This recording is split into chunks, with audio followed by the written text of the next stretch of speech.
All right, guys, welcome back to Southeastern 14. Blake Lovell here, and yes, I know it's been a few minutes, guys, since we've done a basketball video. But as you know, I've been working hard behind the scenes, helping Chris and Blaine do our football and baseball stuff. But we're back here with more basketball videos, and we have a new contributor joining the mix here as we welcome in Max Barr. Max is going to join us to do some basketball stuff here in the off season and hopefully in the next season as well. And so, Max, your debut here, Southeastern 14.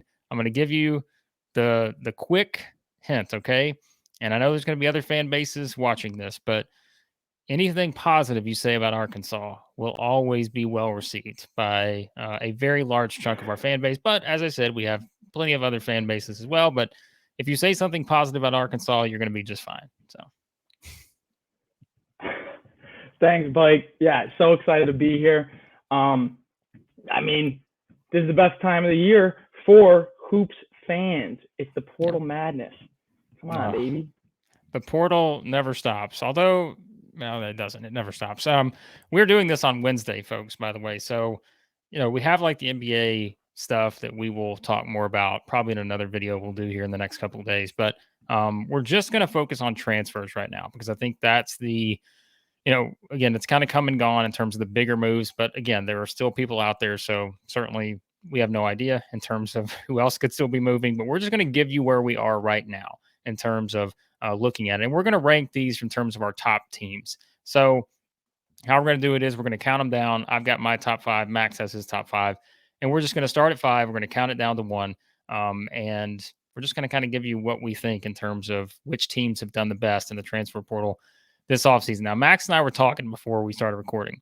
I said it's going to be very interesting to see what our lists look like. I think they're going to be very similar at the top. I don't know how similar they're going to be at the bottom. And that's where we start because I'm going to give you my number 5 first, Max. And I will tell you, I changed this numerous times. And people know what's about to happen here. All right. Regular viewers know what's about to happen. I'm about to completely mention like 4 different teams and get like a cop out in terms of saying, all right, well, it could be this team, could be they know I'm the person that does this. I'm like, yeah, well, actually, I'm going to change my mind just to cover all my bases. I'm going to give you 4 teams at number 5. No, I'm not.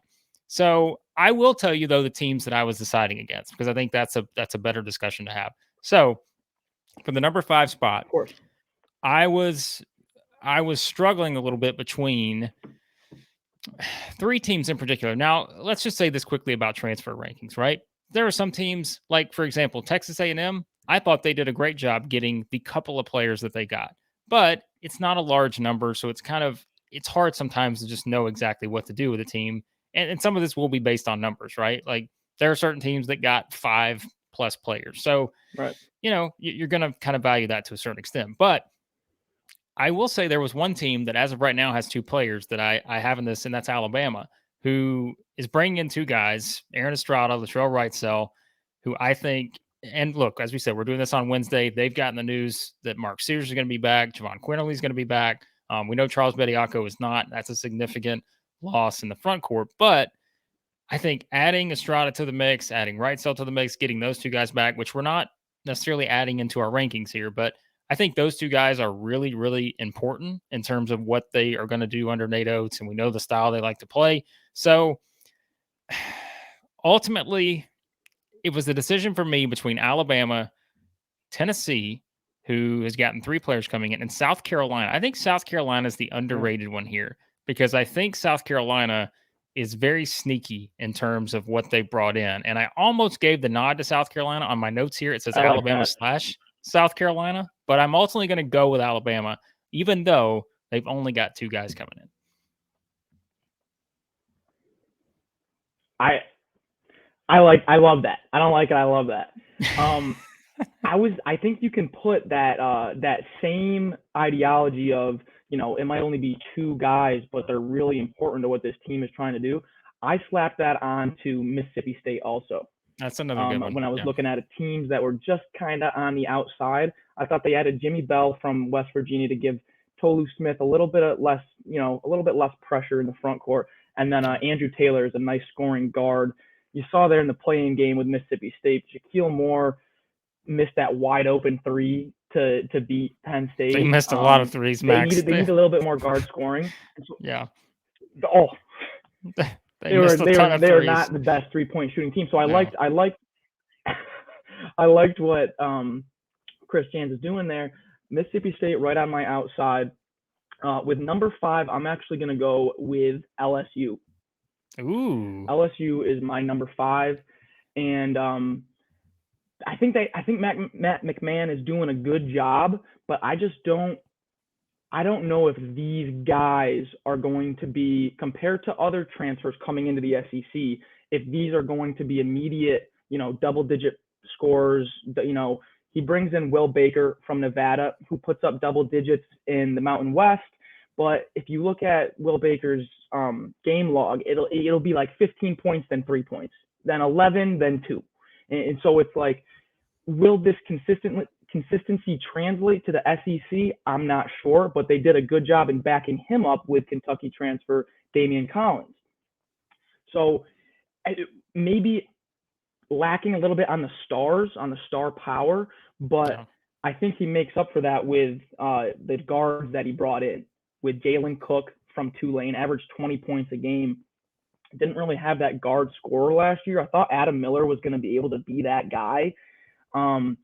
This roster is kind of similar to last year's, so I'm not sure how this team jumps in rankings or not.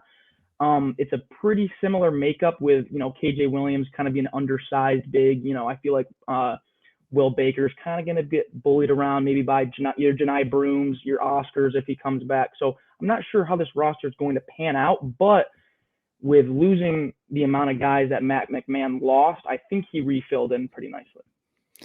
Interesting. I mean, I've got LSU higher. I don't think that's probably a surprise for people who have watched some of the videos I did when they started bringing these guys in. But I don't have them that much higher. But we'll get to them in a second because I do have them higher on my list. But that's an interesting one because I thought you would have LSU higher. So now I'm like intrigued because I'm like, okay, so Max has LSU lower. Who does he have at 4? Who's he have at 3, and so forth? So now this is what I wanted. I've got an absolute dark horse. Oh, okay. I'm going to try to predict it. Who is the dark horse at 4 or 3 or 2 or 1? Dark horse is at 4. Right, and I have no, I don't think it's crazy at 1, but my dark horse is at 4. Okay. Well, my 1, I don't even think people don't even probably need a hint as to what my number 1 is. We'll get there though. All right. So at number 4, I have got, and this was hard for me because I really wanted to put them higher. But I ultimately slid them below the team you just talked about. And the problem is, like I said, I think aside from the team I have at number 1, probably 3 weeks ago, I said, I think this team is right there with the number 1 team that I have on my list. But I don't think there's a lot that I would probably say that separates 2, 3, and 4 on my list, and maybe even 1. Maybe you could put all these groups together. And I know, like you said, you would put LSU at 5. I may put LSU in the same conversation somewhat with the other teams that I have in this range. But I've got Florida at 4, and I don't love it, but I moved them anywhere from 2 to 4 as I was doing this. And so it's one of those things, like I said, I don't think there's a huge amount that separates these groups. But when you look at what Todd Golden has done, I mean, I think that he has addressed a lot of needs. And, we talk about in the SEC, right? I say it all the time. It's a bad shooting league. It is what it is. Like, it's a league that just cannot shoot for the most part. I mean, the stats don't lie when it comes to that. There's not a lot of great, shooters in there. But I think what Florida kind of realized is they needed.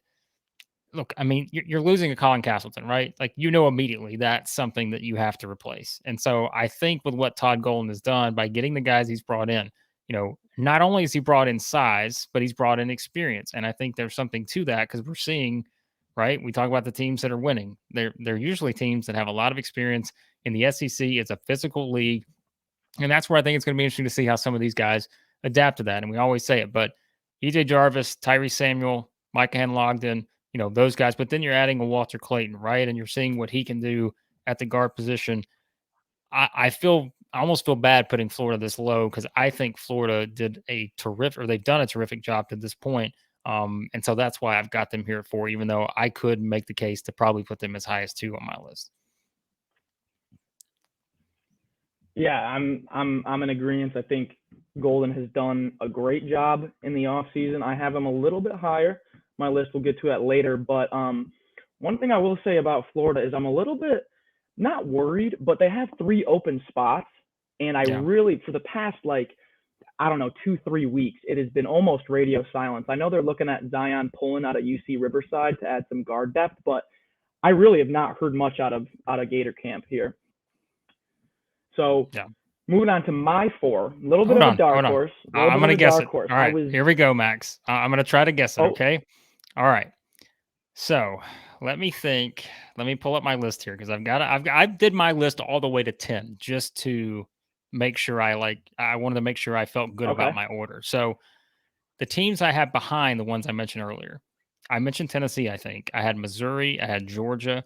Um, let me make a prediction here. I'm gonna say your number 4 is ooh, this is a big one. I'm gonna say it's Georgia. You're right. Yes, I knew Right it. on. It is Mike White and the Bulldogs. I A mean, little bit I of a can see dark it, horse. man. They had a rough That season last yeah, year. Yeah, I like what he's done. Looking at the team last year, analytically, they were not good at all. Ken Palm, Bart Torvik rated this team terribly. I think they were a little bit better than the ratings.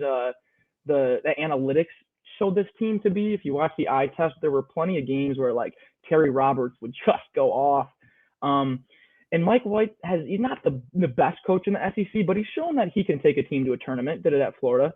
Um, when you're talking about this team's transfers, RJ Melendez from Illinois only was averaging 5, 6 points a game, but he's a little bit of a glue guy. Like he's not flashy, does a little bit of everything. Played in the Big Ten. It's a tough league to play in. It's good experience. It's good experience. Um, the one that I'm second most excited about. There's one guy I absolutely love that Mike White brought in, but Noah Tomasin of Niagara averaged 20 points a game.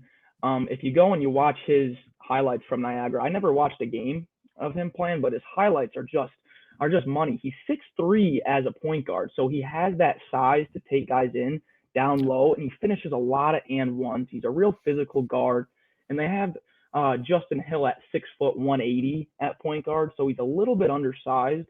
I really like Tomasin bringing in a little bit of bigger guard, but I think the reason that this team can take a leap from the depths of the SEC is Jalen Deloach out of VCU. VCU. If you aren't familiar with him, 6'9", 215 pounds. He's one of those new age kind of 4 men that can switch every position, very good defensively, alters a lot of shots. He's just going to be a hard guy to score on. This team's going to be big. It's going to be a big team. Mm-hmm. They're going to be taller, they're going to be lengthy. They're going to be a tough team to score on.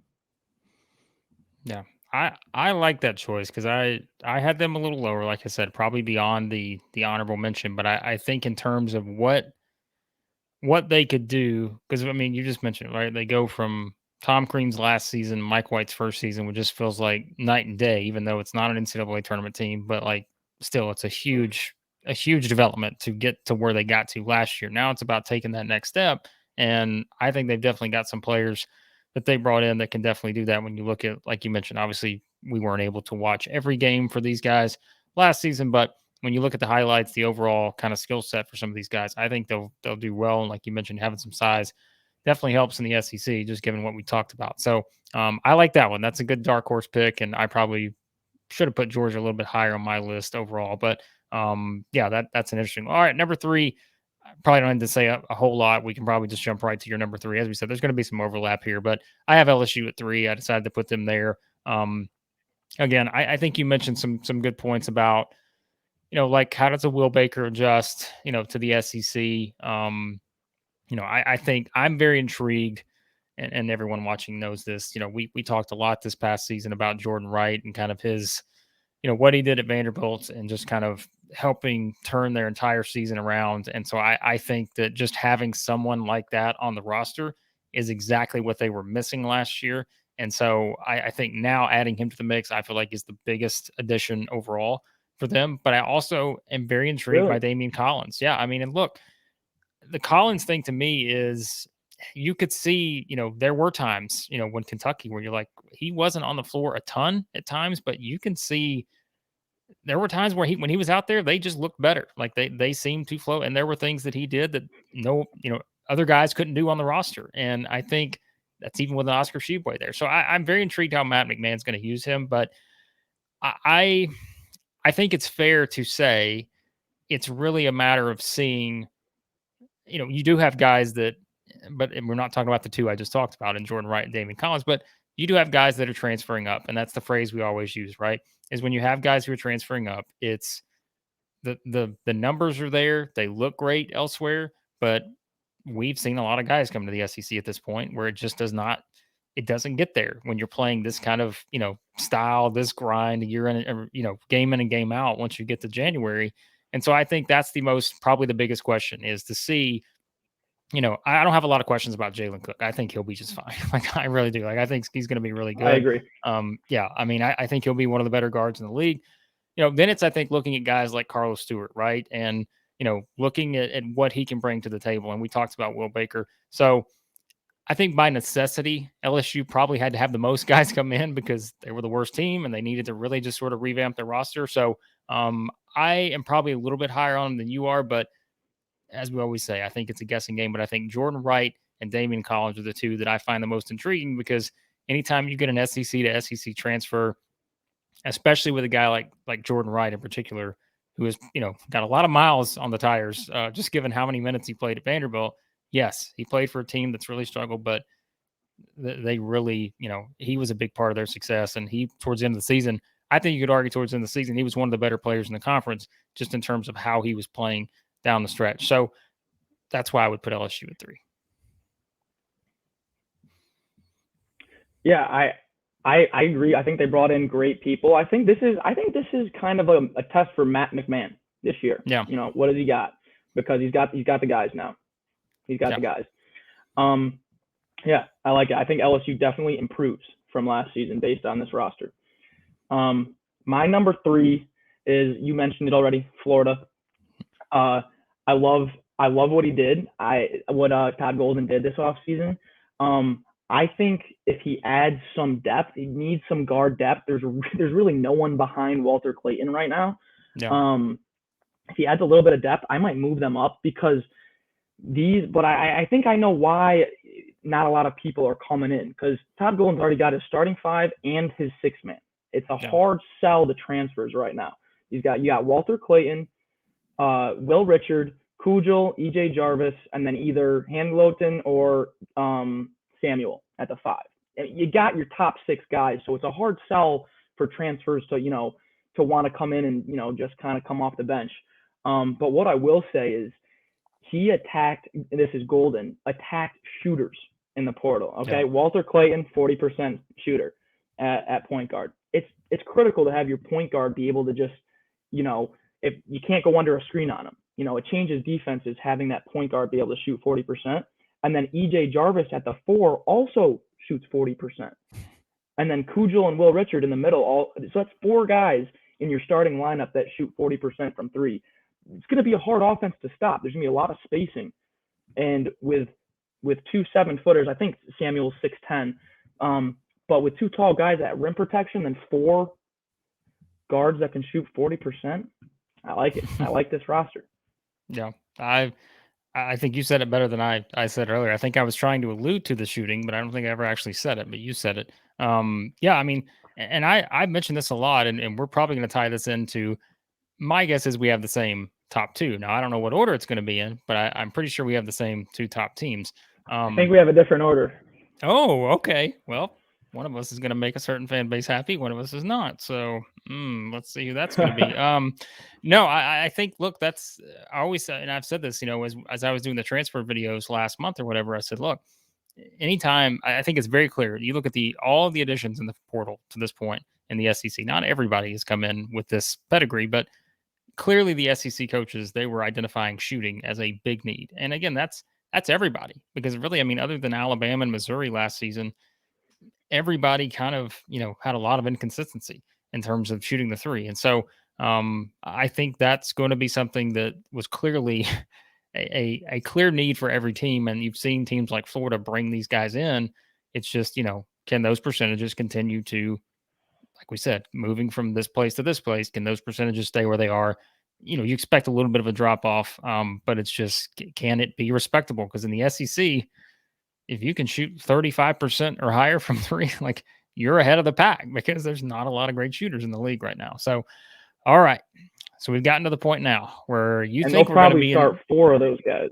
Yeah, right. And they're going to start. So having 4 guys that can shoot at the SEC, man, that's again, think about it, right? Like that's one of the reasons why Missouri and everybody knows my love for Dennis Gates. It's no secret here on the show, but it's one of the reasons why they were able to push forward as fast as they did because they could shoot the three and not a lot of other teams could. So when they got hot, that really helped because they couldn't rebound. Their defense wasn't great, but they could make threes and they could turn you over. And that was a big sort of separator. Yep. So, all right, we get to our top 2 and I think let's just go ahead and release. I'll just go ahead and release my order here because again, I think everyone knows we probably have the same top 2. And if anybody's shocked that these are our top 2, then I would probably just take a look at the rosters and have a pretty good idea where things are. So my number 2 is Ole Miss. So I've got Ole Miss at 2. And yes, I said earlier, Max, all you have to do is put Arkansas at 1 on anything, and you're gonna get the love from the Arkansas fans. But I'm not just saying that, just given our running theme, and everyone knows our Arkansas fans who watch this. We had fun with Arkansas fans because they were kind of the first fan base to jump on board with us here at Southeastern 14, a year and a half ago now.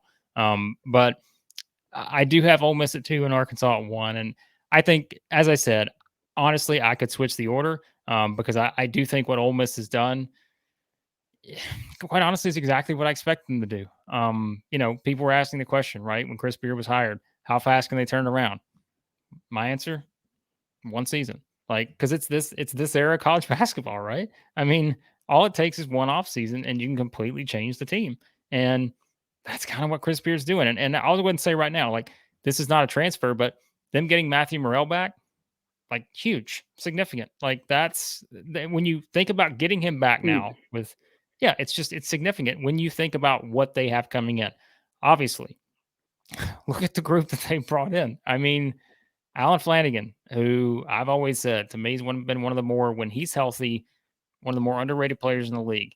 Obviously, he's following Wes Flanagan there now, who's on the coaching staff of Chris Beard. Brandon Murray, former LSU player. He's been in the league before, excelled at Georgetown, played great at LSU. Now he's back. Moussa Cisse, Jamarion Sharp. I mean, the potential between those 2 guys is sky high. I mean, and again, that's where you expect a Chris Beard. And look, let's just go ahead and say, like, yes, we've already talked about everything that led to Chris Beard's hiring at Ole Miss and all this other stuff. I get it, but from a basketball standpoint, we've said this from the start. From a basketball standpoint, there's no denying that he's going to be able to come in and put together a roster where they are going to win quickly. And when you look at these guys that they brought in, Austin Nunez joins the group as a guard that adds something to the backcourt. I mean, I can look at, I don't know where I would put Ole Miss right now, Max, in terms of like if we did our preseason power rankings right now, but they'd be pretty high. Like I'd probably have Ole Miss in the NCAA tournament right now. Like I truly believe that. And so 100%. that's a long way, right, from where they were last season. And I said before, and huge Kermit Davis fan because I've known him. And like I know they tried to get over the hump there, it just never happened. Like they just, whatever reason, they can never get over the hump. But when they hire Chris Beard, I said they're going to change their ways. Like they are going to win games. And with the roster they put in based on these transfers, I fully expect Ole Miss to win games right off the bat.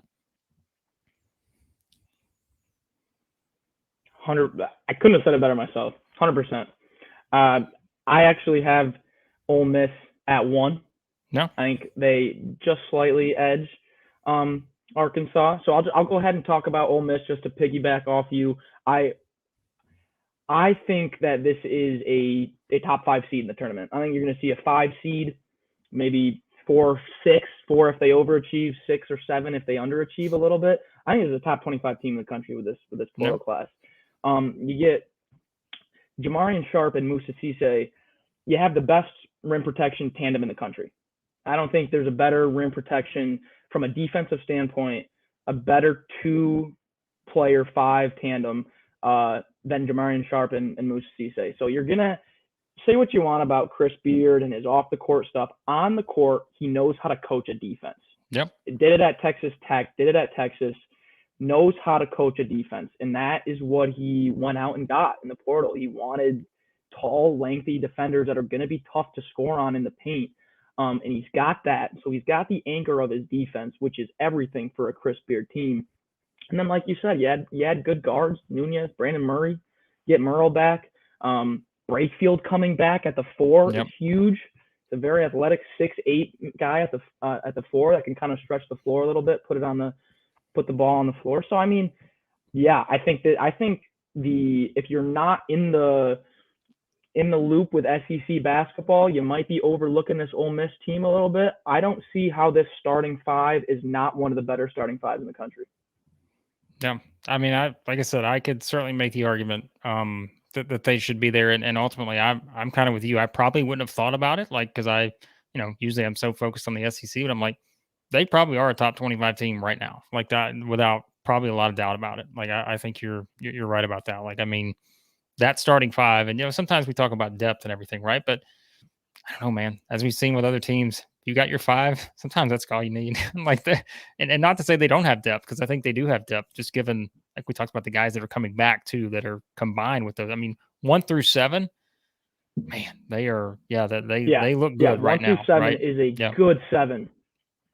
Yeah. So it's just, I mean, it's chemistry. That's what we always talk about. Like, it's the chemistry coming together and guys reaching their potential. And if that happens, yeah, we could look back and say Ole Miss was the surefire number 1 in terms of everything kind of changing based on the group that they brought in. So obviously that leaves with Arkansas. As I said, I had them at number 1. I think you could switch the order, as mentioned. And then the Arkansas fans know I think I did a video individually on all these guys, and a few of you people watched it, I believe, based on the numbers. So, looking at them, I think I always say this about Arkansas and transfers.